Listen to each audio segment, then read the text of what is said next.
Thanks for tuning in to Men for the Win, a podcast hosted by David Kufis and Dan Thompson, two avid fans who appreciate well-played baseball, especially when it's done by the Twins. Men for the Win is sponsored by the Grand Group with Edina Realty. Are you looking to purchase a new home in the Twin Cities area? Or perhaps you're trying to sell your current home? Whether you're upsizing or downsizing, the Grand Group with Edina Realty will meet all of your housing needs. Contact the Grand Group by emailing thegran, that's G-R-A-N, group, at edinarealty.com, or call them by phone at 612-817-8751. The Grand Group with Edina Realty, 7-time Minneapolis-St. Paul Magazine Super Agent Award winners.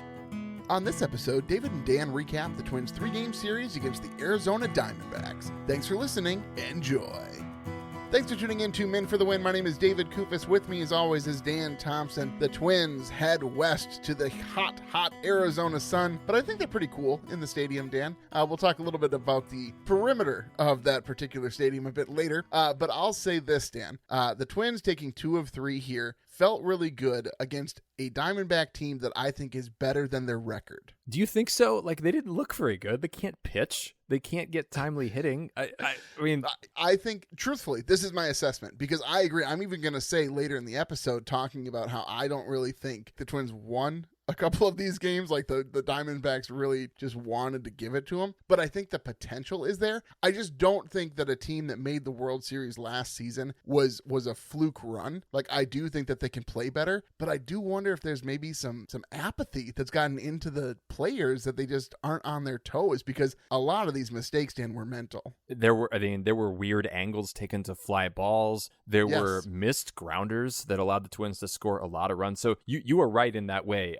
I wanted to talk about a couple other things to the stadium, by the way. So since you brought it up, there's that yellow line in center field. And I went to this series 2 years ago, and I thought this was weird, right? That there's just the thin yellow line across center field. I think somebody should have some fun and zigzag that, just to make it a little bit more complicated and make the job of the umpires just a little bit more fun. Wouldn't that be cool? Like, if you're kind of zooming in, kind of like Enemy of the State style, like enhance, and like just seeing if that would work. No, Dan, that sounds absolutely terrible. Can you imagine having to wait forever for an umpire review to figure out where it hit in the zig or the zag on the wall? No, thank you. Well, speaking of where it hit, so Carlos Correa was struck by a pitch today in I think it was the 7th inning of Game 3. Now, I didn't know this. I was actually, very ironically, I think, at a movie theater watching Inside Out 2, which is all about anxiety, right? If you've seen this, David, we were talking about this. The lovely thing is I came out after the theater, because I'm one of those people that doesn't check their phones mid-movie. I know that a lot of people are now, right? But I keep it quiet. And I walked out and I checked X, and sure enough, I saw all these updates saying Carlos Correa was okay. And I was so grateful that I was watching a movie for those 35 to 45 minutes. I would have been crushed by the anxiety, because did you see the replay, David? Did you look at Carlos Correa's reaction? I watched it a few times because I was curious where exactly on his wrist that it hit, but I've never seen a guy. It was interesting because he didn't like hold it and like tuck it into his body. You know how, like, I guess every time I've like heard a finger or an arm or something, my instinct is to put it against my body and like put pressure on where that wound is. Now, Carlos Correa, you would think, I don't know, he was signaling for a hot dog in the stands. Like, he just immediately, his hand went up. Like, it looked like he was holding up his arm like a T-Rex. It was like, that's what it looked like. It was fascinating. He was asking for the check at the local Applebee's, Dan, as he's holding his arms up. It was the weirdest thing. I was like, okay, I don't think, like, the way he was holding his arm, I honestly thought it was going to fall off if he wasn't holding it. I've seen plays where guys, like, their bones are like sticking out of their skin. Like, that's what I was expecting. Because, I was studying these things, David. This is how I read situations. So he's holding up his arm. He's the shaking of the head, right? The look of pain, the helmet toss, the walk to the clubhouse. Like, I was quite sure that we were never going to see Carlos Correa again. I don't believe that man's ever been to medical school. Dan's famous medical diagnosis based upon the player's reaction. It's famous, honestly, throughout the U.S. now. I would have been scared out of my mind. Had I been following that game, it wouldn't have mattered that the Twins were winning that game, 13-5 or 13-6 at that point. I would have been terrified. So I'm so glad that he said after the game he's going to play on Friday. Now, I don't necessarily believe that because he's got a manager named Rocco Baldelli, but no, I feel pretty good about the fact that he's okay. I don't think we'll see him till Sunday, if we see him at all, honestly, because I think they're going to give him a couple of days for the bruise to develop, make sure he's got mobility, and they're not going to put him on the baseball diamond until they're sure he's fine. Well, and who knows? Maybe there'll be a call-up in the midst of this, and maybe we can see somebody else playing shortstop. I'm not putting it past the Twins to manipulate the way here. If Chris Paddock can go on the IL for fatigue, I mean, surely Max Kepler can go on it for just hitting 1 for 10 in a series, right? That must be an injury. No, I honestly, I do not think they're going to put Correa on the 10-day IL. I mean Max Kepler on the injured list and then bring Brooks Lee up and play shortstop. I've got a whole scheme here in my head. A lot of moving parts here for Yes. Dan Thompson's scenario to see Brooks Lee. You will do anything, Dan. Now that Vesta's up, you can stop talking about that, and now all you want to figure out is a way to get Lee up here. When can we have the Brooks Lee experience? That's what I want. Well, with that, Dan, let's go ahead and jump into the series recap. Series recap. Game 1, Dan, this one was quite heartbreaking. The Diamondbacks come away with this one 5-4. Just a lot of climactic moments, and then followed by very anticlimactic moments, Dan, that led to this end score of 5-4. Yeah, when they came back and tied this game, I thought, oh, they're going to find a way here. But then there were some managerial choices that we're going to talk about a little bit later. But yeah, in the end, they lose this one 5-4. But it was a game that I thought that they deserved to win. It was a weird start, is all I'm going to say. Joe Ryan was in a mood, I guess. He seems like a guy who has moods. You know what I mean? Like, he's not just like an even-keeled. Most men, I'd say I've met in my life, are pretty even-keeled overall. Joe Ryan is not that, Dan. I think he's a guy who definitely has his sad blue days and his yellow happy days. You know, I just think he seems like that kind of guy. Do you think that he has his green disgust days and his red anger days too, David, since we're on the topic?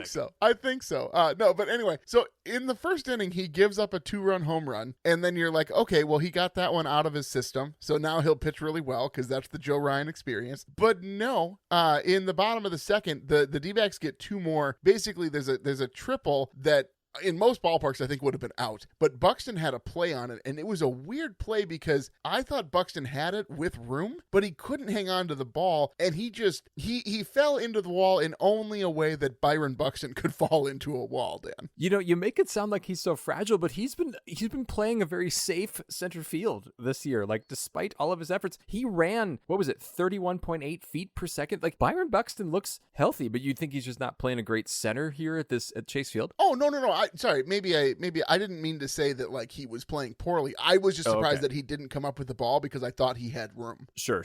Well, and that does make sense. After those first couple innings, though, Ryan really settles. He goes 6 innings pitched, the 4 earned runs, obviously, in the first 2 innings, 6 hits, 4 strikeouts, gets a no decision because of a Byron Buxton homer to put the Twins on the board in the 5th. And then in the 7th, we'll talk about it a little bit later, but a big home run from Ryan Jeffers. Yeah, and then they pull him. We're going to talk about that a little bit more later. And there's some bad luck then in the bottom of the 7th with 2 outs.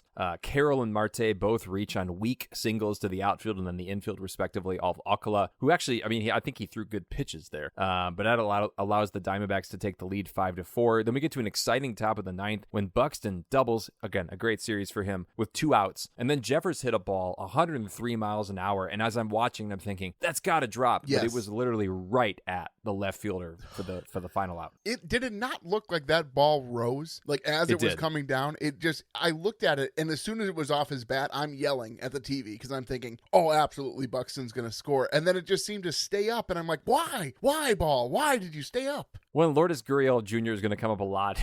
He plays an interesting left field, I suppose. The Eddie Rosario of the National League when Eddie was on the Twins. I suppose Eddie Rosario is the Eddie Rosario of the National League currently. But just a very interesting left fielder. One last note before we go into game 2. In the bottom of the 6th, Joe Ryan, you have to go watch this replay because it's the most, Joe Ryan strikes out Jock Peterson, and he sort of stumbles off the mound. But as opposed to catching himself like a normal human, he's Joe Ryan. So he goes into the crane pose from Karate Kid, taking on the spirit of Daniel LaRusso. I don't understand it because I don't think he meant it to like taunt Jock Peterson. And I honestly, truly, when I saw it, I had to Google if there was some connection between Jock Peterson and the Karate Kid. Because I'm like, this is just such a weird thing to do on a baseball mound that's totally random. He was saying he was like catching his balance. Like, I've never caught my balance making that pose. Like, does he do yoga? Like, what does Joe Ryan do on his off days here? And here's the thing, Jock Peterson is totally somebody that I would want to mock and make fun of, right? I mean, like, you love to hate Jock Peterson, and I don't even know who he is very well, but like all of his history, with Tommy Pham and everything like that, like, most bizarre thing. I hope that Pablo Lopez has some plan, right, to exploit this. As party planner for the Twins, like, he's got to have something up his sleeve. I'm sure it's another vest. That seems to be his only real option. I bet you Pablo Lopez's wife is just absolutely furious every time Pablo Lopez goes to the store because he comes home with a new vest to celebrate some made-up occasion. Well, can't you just imagine he's got a whole closet and it's just vests that he's like, Pablo Lopez is up at 2 a.m. bedazzling vests for different occasions. I bet Back to the Future is a very important movie for that man with the life preserver that Marty McFly wears. Anyway, man. We can only hope. Actually, I would love that celebration. So game 2, though, everything gets right because the Twins bats finally hit balls where Diamondbacks aren't, and they win this game 8-3. Wasn't even that close. They hit a season high 7 doubles. SWR gets his 3rd win. He goes 5 1/3 innings, 4 hits, 2 walks, 2 hit by pitch, 4 strikeouts, 3 earned runs, 57 strikes on 90 pitches. He wasn't his sharpest, I would say, but it's enough. And also, we should point out that 2 of those runs came with Josh Stalmont on the mound on a wild pitch and a sac fly. Otherwise, the bullpen was really solid. And that includes an inning by Ronnie Henriquez, who at least he got some time in his, game or two with the Twins before he was sent down for Festa in the 3rd game. It does seem like the Twins front office at this point has a pretty clear picture of the moves they're going to make a couple of days ahead of time. Like, Hogs pointed this out on the episode that he was on, where he's like, they sent Louis Varland down in the 6th inning. Like, it's like he got out of the game and they're like, okay, you're done here, man. And I do want to note about SWR. We've talked for a while now about letting him see the order a 3rd time through. And he sort of showed his cards a little bit today about why Rocco feels it's pretty important to not let the lineup see him a 3rd time. I think you got to earn it. And, we've seen some Twins players earn it. We've seen Bailey Ober earn it. So hopefully down the road that he can. So I guess that's just kind of one of Rocco's ways to protect his starters. On the other side of the ball, the Twins finished 4 for 16 with runners in scoring position. None were bigger than Miranda's 3-run triple in the 2nd. We're going to talk more about Diamondback starter Ryan Nelson a little bit later, but the Twins mashed him. He goes only 3 2/3, 10 hits, 6 earned runs, 3 strikeouts. The 4th Nelson run came when Correa and Santana singled and then Buxton hit a sac fly. Just good, solid baseball. And then in the 5th and the 6th comes on a series of doubles by Castro, Larnach, and Correa. Again, just finding the spots where the defenders are not. And it was 6-0, and it felt pretty out of reach at that point. Yeah, I mean, the top 5th when Castro homers, it was the first pitch, and he must have just been sitting on it because he was taking that swing, I think, no matter where that pitch was, and it was beautiful. Honestly, like, watch it and you just think, oh my goodness, like, you feel bad for the pitcher. That's how hard Willi Castro hit that baseball. Miranda finished the game 3 for 5 with a couple doubles. Correa was 3 for 4. Santana 3 for 5. Royce Lewis was 0 for 4 with a strikeout and a walk. Mired in a slump, which you're going to bring up a little bit later, even in game 3. Also, Johan Duran actually pitched. He faced Ketel Marte and Jock Peterson, got them both out on just 3 pitches. That's all we saw of him in this series, and they didn't need him, and hopefully that means that he's fresh for this Mariners series this weekend. Which, for whatever reason, the Twins seems to have the Mariners number, so I hope that continues. But game 3 here, Dan, a blowout, and then it looks closer than it was, but like, this game was over pretty early. Twins win this one 13-6, and the long-awaited debut of your guy, Dave Festa. Yeah, we're going to talk about David Festa a little bit later. He actually gives up 5 earned runs in 5 innings, but he was good early when the Twins really needed him to because the bats were really working. Do you remember when Jordan Montgomery was a guy who I think we might have even mentioned his name as somebody the Twins could have signed? His ERA after this game was over 6, and the Diamondbacks are paying him $25 million this year. So maybe I'll give the Twins front office a little bit of credit for not signing him, but that's the only credit I'll give the Twins front office. Again, most of the blame for the offseason obviously is with the owners not willing to give them more payroll to work with. But good on the front office for not trying to finagle a deal to get Montgomery on this team to put up those numbers. Yeah, the Twins roughed him up. Now, he gave up 8 runs. Only 4 of them were earned because of those defensive plays that you talked about a little bit earlier. But 9 hits still, 1 walk, just 1 strikeout in 2 2/3 innings. The Twins get on the board in the 2nd with 4 singles, a catcher's interference, a fielder's choice, and error, and 1 double. This sounds like a Denny's order or something like that that you would get from a grand slam. But so that they get 6 runs in that. In the midst of it, poor Hank Conger takes a liner off of Ryan Jeffers' bat. It was weird because it sounded like the fans were cheering that he got hit. And I don't know if they were cheering because he seemed like he was fine, but it was a weird reaction time, I guess, for cheering. That Denny's line, Dan, I need to circle back to this. I think it would be super interesting if you took a box score and you walked into a Denny's and you just read off an inning and just tell the server to bring whatever she thinks it is that you just ordered.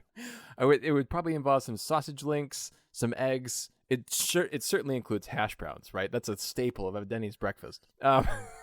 In any case, the Twins add a few more runs on a triple by Castro in the 3rd, and then a Margot sac flies, so it's 8-0. And then comes the kill shot in the top of the 4th. A Buxton 3-run home run, 456 feet to center, way over that not zigzag line at Chase Field. It's 11-0. I'm sure it's happened, but I cannot remember the last time the Twins were up 11-0. It's been a while, but it's happened a couple of times this season, Dan, where the Twins have put up some big numbers. Well, in the bottom of the 4th, the Diamondbacks do finally get to Festa. They have a home run and then just 5 straight singles. Another Denny's meal, I guess, here to make it 11-4, but it doesn't really matter. The Twins in the top of the 5th answer with a couple runs, highlighted by an RBI double by Royce Lewis, ending his 0-for-17 skid. I think he's got to send some flowers to Gurriel. Oh my goodness. We're going to talk about this a little later. Yes. The Diamondbacks score again in the 5th and the 8th, but it doesn't mean much. We will talk more about Festa's start, where he gave up 5 runs in 5 innings, 7 hits, 2 Ks. Not awesome, but enough. And then Caleb Thielbar actually makes a rare appearance. He gets 4 outs, allows no base runners in getting those 4 outs. Buxton has a big game, reaches 4 times, 2 singles, a home run, a hit by pitch. He scored 3 runs. He drove in 3 runs. And we talked about the Correa scare that apparently he's okay. You know, I wonder if it would be an interesting bet to see who plays more innings by the end of the season, Caleb Thielbar or Kyle Farmer. That's not fair to Kyle Farmer. He plays at least 5 innings when he's in, as long as there's a lefty on the mound. Yeah, every 5th game, Dan. Yeah. Well, we're going to talk more about him in the bench segment. But let's go on here to Puckett's Picks Winner. Catch 'em all, Kirby Puckett! Puckett's Picks Winner. You can take your victory here on what was a pretty competitive segment here. You picked Miranda, who had 13 points. I had picked Castro, who had 11. Hogs picked Correa, who had 11 as well, though Castro beat Correa in home runs, which only matters when we get to our later segment. Royce Lewis, just the 1 point. What's going on with Royce here? I don't know. We're going to talk a little bit more about Royce, but season standings, I just love to read these, Dan. Sometimes right before I go to bed, it just warms my heart. I'll read them to myself. But I'm currently in the lead at 14.5, followed by Hogs at 8.5. Dan, you have 5, and the listeners have 3.5. I didn't think I was going to come away with this one, even with the big game that Miranda had in game 2, because he didn't play in game 1. And so I'm thinking, I don't know if he's going to be able to pull it out, especially with the way that Castro and Correa were playing. But Miranda, Dan, that guy is absolutely mashing. I am not throwing away my shot. Beast versus Bench. Is losing fun? Is losing fun? I just want to keep talking about Miranda, Dan. He goes 4 for 6 with 5 RBI. What a revelation he's been this season. Because how many times have we seen a guy come up for the Twins that have been highly touted, they have a great rookie season, and then they sort of fall off a cliff and they never recover? He looks so good and confident in that box. Oh, Canada. I'm a little worried that this is going to happen to Eddie Julian. I mean, well, I guess I'm hopeful for next year, I guess, in that case. But Eddie Julian is the guy I keep thinking of. It's like, where is he this year? Maybe it's injuries of his own, but it is hopeful for Jose Miranda. His shoulder's feeling good, and so he looks so good in the middle of this lineup, gives him so much depth. On the Julian note, I do think that it's not fluky that he had success at the major league level at one point. I just think that you can't have the numbers that he had in the minors coming up with the plate discipline and the ability to put the ball in play with not being able to translate that to the majors. He'll be back, and he'll be back with a vengeance. Don't worry, Dan. Yeah, I mean, he just got too cute and careful. We'll talk more about him, I'm sure, as the season goes on. I picked Byron Buxton. What a great series for Byron Buxton. And it's not just the things he did at bat. He had 6 hits, 2 home runs, just 1 strikeout. He ran the bases better than we have seen him run the bases in a couple years. I mentioned earlier, I think his 31.8 feet per second. That is so. That stat came across in the car with my kids, and one of my sons was like, "That is so fast, Dad. Like, that doesn't even seem possible how quick he is." I'm a little annoyed with myself for not taking Buxton as my Puckett's picks, because I praised him a lot last episode about how he looks so good. I think he's going to go on a tear. And then I put Miranda as my pick. Miranda still won it for me. Don't get me wrong. I was So I'm gonna not say, sad what about are you that. doing? Like, oh, I had this delicious steak, but I really should have chosen the fresh wild caught salmon. Like, what are you talking about here? This is Well, the laughing. wild caught salmon in this illustration, Dan, would have given me an additional half point in Puckett's picks. Ogres are like onions. They're anyway, running, who do you- David. It's salmon season in Alaska, I think, right now. Who? We have been everywhere, Dan. My goodness. Who do you have on your bench, Dan? Kyle Farmer. He played in game 3. He went 0 for 5 with 2 strikeouts and no caught stealing. So I guess that's good. But like, Kyle, what? Christian Ponder, what are you doing? What's your goal here with the Twins? You're not a party planner like Pablo, so I don't know what other value you're adding right now, Kyle. I just love that as long as he gets in a game, it's like Dan has a guaranteed guy to put on his bench that he doesn't have to feel bad about. He's like, Well, oh, everybody yeah. else was good. I don't know who else to blame for this one. Anyway, who did you put on your bench? Royce Lewis, without question. He had an error. He went 1 for 13, and the one hit that he got, Dan, should not have been a hit. So Gary L. Jr., I don't even know what he was doing. I honestly think he stopped to read a text message as he was trying to read that fly ball. The way that they record errors in the major league system makes no sense to me. This is like a double dumb. It's not just a dumb, it's a double dumb. I can't get over that everyone's like, oh yeah, Royce Lewis, he got a double. It's like, did you watch what happened? You underestimate my power. See, what happened was that Royce threw him off, right? He assumed it was going to be a home run or something. Like, nobody knows how to read the ball off the bat of Royce Lewis because everything looks like a home run. Okay, with that, let's go on to Rocco's Rewind. Rocco's Rewind. So I got to go game 1, bottom 7 here. I understand that Joe Ryan gave up a homer and a triple in those first couple of innings, and he let in 4 runs. But as soon as he settled down, Dan, I went back and I looked at his pitch mix and his pitch location, and he was either very up in the zone or very down in the zone. He just looked really good. And so I don't understand why you wouldn't have given him the 7th inning. And I'm not even necessarily saying this with hindsight, because Alcala got a little bit boned. Like, right, a lot of the hits that he gave up were like 8 miles an hour off the bat. Like, it was just some bad luck on his part. But I just think that Joe Ryan is the guy in that moment. He likes to go long. He gets better as the game progresses. I think you give him that 7th inning. What's weird is that Rocco just let Bailey Ober and Pablo Lopez go deep into games. I think it only confirms the fact that in close baseball games, Rocco trusts his bullpen more than he trusts his starter in a third time through the order situation. And I think that's what it comes down to. I think he made the wrong call here. Yeah, Alcala kind of had some bad luck there, but the bottom line is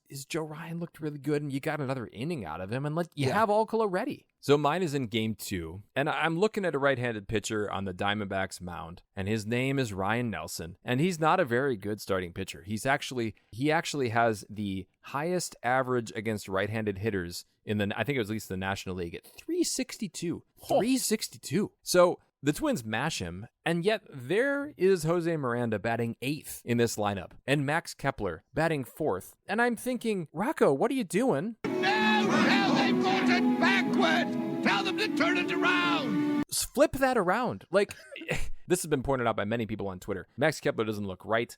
It feels like an injury waiting to happen here, or an IL stint waiting to happen. Put Miranda 4th. Put Kepler at the bottom. Max Kepler, he holds such a high place in Rocco's mind. He only has to play right field when Willi Castro has to play like 7 positions. I knew Max you were going to Kepler, make a contrast between Kepler and Castro. What is Max Kepler like the one that when he shows up for the birthday party, like Rocco like welcomes him in and then like sets him right there in Willi's place? Like, what is going on here? What does Rocco have that he loves Max Kepler about, but seems to like push aside everybody else? Kiss the cows. You think that's what it is, huh? It's just something about the cows. Oh my gosh, it's just so annoying. Like, and I get that Max has done a lot of great things, and he's got the most walk-off hits in Twins history, or something like it. Most home runs at Target Field. But like, what we're talking about 80? We're not talking about 200 home runs here. Max Kepler is not the king of Target Field. Well, no, and they didn't play at Target Field for this series, so it does. I understand what you're saying. I know, but regardless, like that's where if there was a throne for the Twins fiefdom, like it would be at Target Field, wouldn't it? Ogres are like onions. End of story. Moving on. Beat that into Dan, the ground. let's Sorry. Yeah, go ahead. Yeah. Let's push forward to Minnesota moment. Minnesota moment. I still don't know what you were just talking about, Dan. Anyway, go ahead. Continue with yours. Yeah, so it's got to be game one, top seven. Jeffers game-tying 3-run homer, but then followed by giving up the lead in the bottom seventh off weak contact and walks. This felt very much like the Rays game last Thursday when I was in the Champions Club. Again, a wonderful experience. But watching Miranda hit a 3-run homer in the bottom of the ninth to tie the game just for the Twins to lose it in extras because Royce tried to tag up and get to third when he shouldn't have. I just think that those feelings... Wait, that was hold on. That was a cheap little dig. I'm going to let it go for now, but continue your thought. I have a quibble with that, but people can listen back. Yeah, which nobody's on your side, Dan. Not a single person. But anyway, it was a very Minnesota way to lose that game after like having such a climax and then just not being able to finish. Still, that Jeffers home run, I hope that Jeffers is on his way back up from sort of the doldrums of where his average has been as of late. Something like that can really help turn a guy's mindset around. Absolutely. I looked actually at game 3 with Festa's debut. So I hadn't thought about this very much. We haven't seen, as Twins fans, a lot of big debuts by starting pitchers in a while. And the comparisons that I saw kind of on social media and such was Joe Ryan a couple years ago. But even going back to Jose Barrios in 2016 of a prospect that was as touted as Festa. And we're not talking about a top 10 baseball prospect. You know, this is not Paul Skeens in Pittsburgh, right? I mean, this is the best the Twins got right now, realistically. Do you think this is a big deal that Festa has made his debut? And do you think that this is something that's going to is he going to stick around for a while? It would be a bigger deal had he pitched a little better, Dan, if I'm honest. Yes, it's exciting. I don't know how big a deal it is. I think people are excited about the team right now because it looks like the postseason is sort of an inevitability at this point. When you have that sort of attention on the team, you call up a prospect, it's going to make a lot of noise. I do think that I would be more comfortable with him staying up for a little bit longer term if he had given up the homers early. But the way that the Diamondbacks got to him as the game progressed, I was going to sort of give him a pass on like, hey, you know what? He sat in that dugout a long time as the Twins kept scoring these runs. But even in the innings where he didn't have that time, he struggled, and like the Diamondbacks were seeing it well out of his hand. So yeah, I think he should get another start. Well, if he keeps the regular spot of Paddock, who's on the injured list, it would be the Tigers next week. He won't pitch against the Mariners. So I guess we'll see his first home start. In that way, yeah, I do think it's likely he makes the next start. I do wonder if Varland had an opportunity. He got so rocked his last starting with the Saints that I guess it does make more sense to go with Festa. And honestly, maybe I'm living on a dream world here thinking that Varland's going to get another chance to start. Now, Dan, surely you know that my family loves pizza. I've tried many places in the Twin Cities, but when I want the best, I go to OG Zaza, which is located inside Potluck Food Hall at Rosedale Center. OG Zaza serves up New Haven-style pizzas, Caesar salad, and big-ass breadsticks that are literally 2 feet long. For the month of June, all pizzas are $10 after 5 p.m. every day of the week. Fresh and delicious dinner for the fam that I know is not going to break the bank, Dan. So stop in to take advantage of this delicious deal for 2 more days, Dan. You really got to get on it, folks, if you want to get in on this deal. And Dan, I am so excited. You're going to be in town next week. We're going to make a trip. You're going to taste this pizza, and it's going to blow your mind. I am so excited. I'm so excited for my weekend in Minneapolis. I just don't know how it can get any better. Mauer's Musings. So I've seen a lot of this lately. I've also become kind of like almost like a nighttime Padres fan. You know, after the Twins game is done, the Padres game seems to be on, and I can watch that. I got a buddy who's a big Padres fan. So I'm actually catching myself watching, oddly, a lot of Jerks and Profar walk-off hits lately. But Luis Arraez plays for the Padres.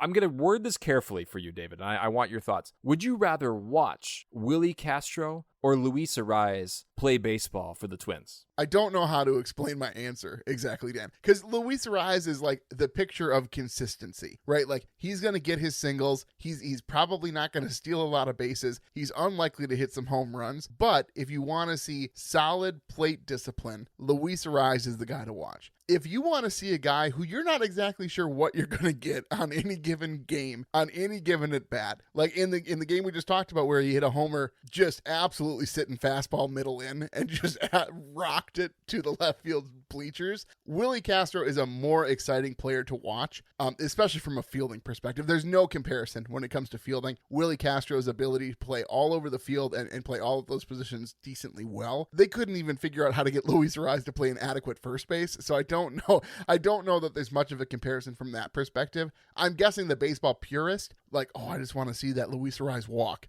No, I want to see Willi Castro taking a couple of hacks, Dan. I think if I isolated it to at bat, I would rather watch Luis Arraez at bat because I think he's so fun. The games that he's working through against the pitcher is more enjoyable. But I do think Willi Castro is the better overall player, which makes that trade with the Marlins just a total fleece. To get Pablo Lopez to trade away Luis Arraez, this deal has worked out, even though, I get that Pablo hasn't been awesome this year yet, but he was great last year. He was great last year. I'll give you that, Dan, certainly. I'm losing a little bit of faith in the Pablo bandwagon. Yeah, but so I guess my question, Dan, is clearly at the trade deadline, we need some stuff. And I don't know that we're going to get any stuff. But realistically, if we're going to make a run in the postseason, we probably need a starter. You probably need a middle reliever, assuming that Brock Stewart doesn't rise from the grave, wherever Brock Stewart is. We're not really sure. I'm not dead. But what would you think about this, Dan? I don't think we need any position players except one. And the position player that I'm thinking we need to replace is Christian Vasquez. I was looking at this guy's baseball reference. I don't know, Dan, if he got hit in the hand with the baseball bat at some point and he's just kept it real quiet for 3 years. What has happened to this guy? He won 2 World Series, Dan. His batting average, you were just talking about the pitcher against batting average for the opponent's pitcher. That's triple what Christian Vasquez's batting average is. It's not good, Dan. It's like 166 right now with an OPS of 430. What are we doing? Paying him a lot of money. $10 million, Dan. I could do what he does for $10 million. Are you kidding me? 144, I could just hold the bat over the plate and hope to get hit, Dan. That would be a better OPS than what Christian Vasquez has right now. I can't compete with you physically, and you're no match for my brain. Getting hit is just as good as getting hit.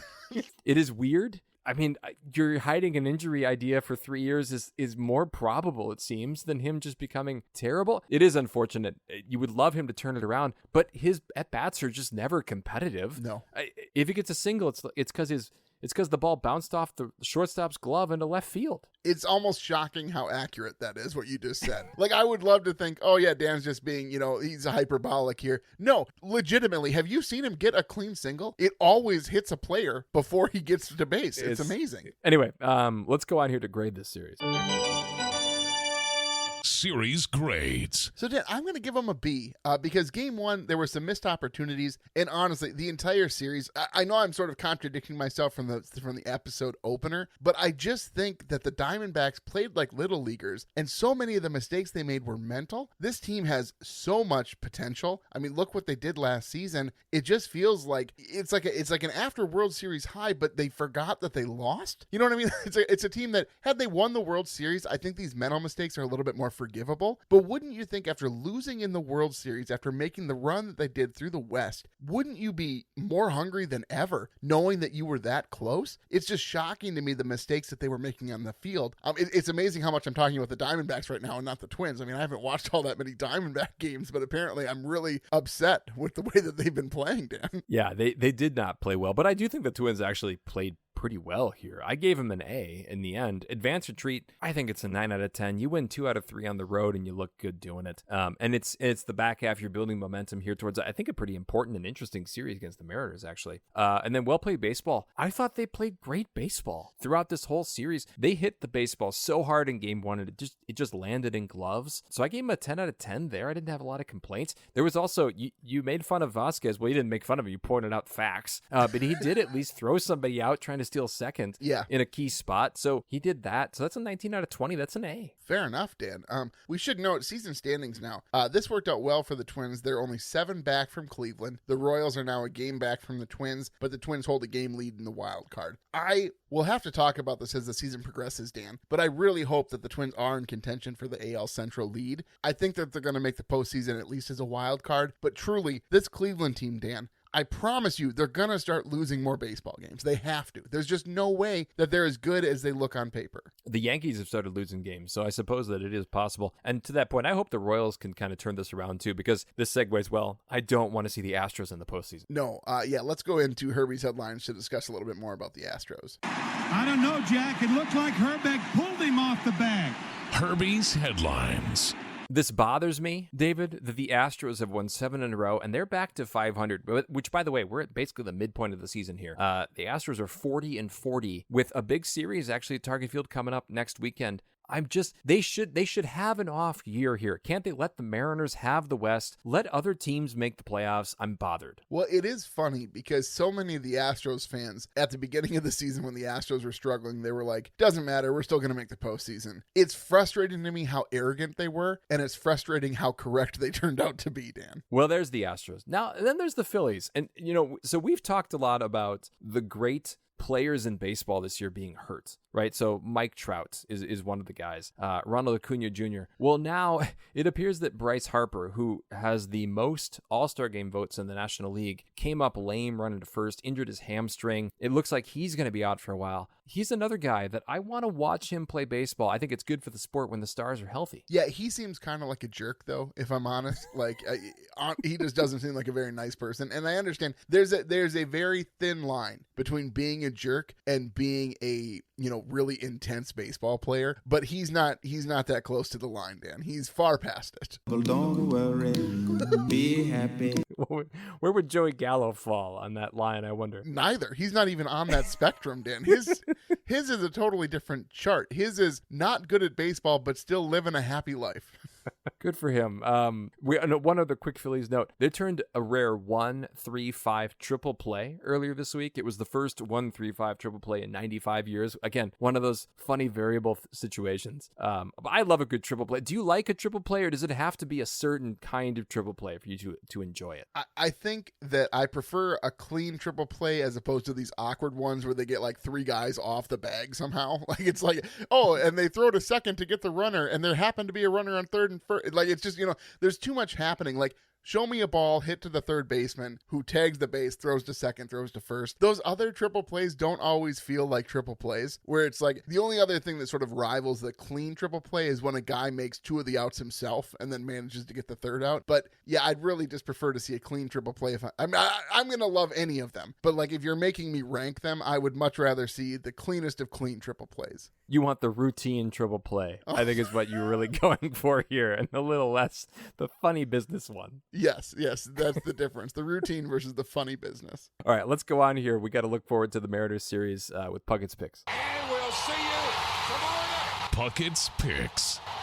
So I actually reached out to a listener, Dan. It was interesting. The listener wavered a bit here from the Royce Lewis bandwagon, upon which the listeners have found themselves sat for quite some time. They thought about Buxton because he's been absolutely mashing, but they landed on Lewis. He's convinced that it's going to be a bounce back for Lewis here against the Mariners, which leaves Buxton for Hogs, and then it comes to you, Dan. Tricky. Because I've got my loyalties, and I've got Carlos Correa's injury and his voice and his word, right? His swearing that he's going to play. But Rocco's the manager of this team. I'm going to stick with Willi Castro. I think Willi Castro is going to do all right. I'm not convinced that Correa is going to play. I think he'll play in maybe on Sunday, but again, I think they're going to wait until they see the bruise develop and see his mobility. I'm going to stick with Miranda because Miranda and Buxton, honestly, if Buxton was available, I would have taken Buxton for sure, and then I would have gone Miranda. So the fact that it went Lewis, Buxton, Castro, and then Miranda, I was pretty happy about that. Well, this is a fun series for me normally. I normally get to go over to Seattle and watch this one, but there's an event in Spokane called Hoop Fest, which is the biggest 3-on-3 basketball tournament in the world, and so my son's playing in that. So I'm going to go to that. So unless something weird happens with them, I won't get to Seattle, which kind of bums me out. But David, I get to watch baseball with you in about a week and a half, so I'm looking forward to that. So I think I'm going to go ahead and send us out. Please do. Folks, if you like what you hear, please tell a friend. You can follow us on X at Min for the Win. You can find a Min for the Win Facebook page and Instagram page as well. Make sure you're subscribed to the podcast on your favorite platform so you're notified when new episodes are available. And if you could leave us a rating or a like, we would greatly appreciate it. If you'd like to support the show further, you can find us on Patreon. The link is in our episode description. Thanks for listening, and as always, go Twins. That'll wrap up another episode of Min for the Win, a podcast hosted by David Kuvas and Dan Thompson, 2 avid fans who appreciate well-played baseball, especially when it's done by the Twins. Thanks so much for listening, and as always, go Twins.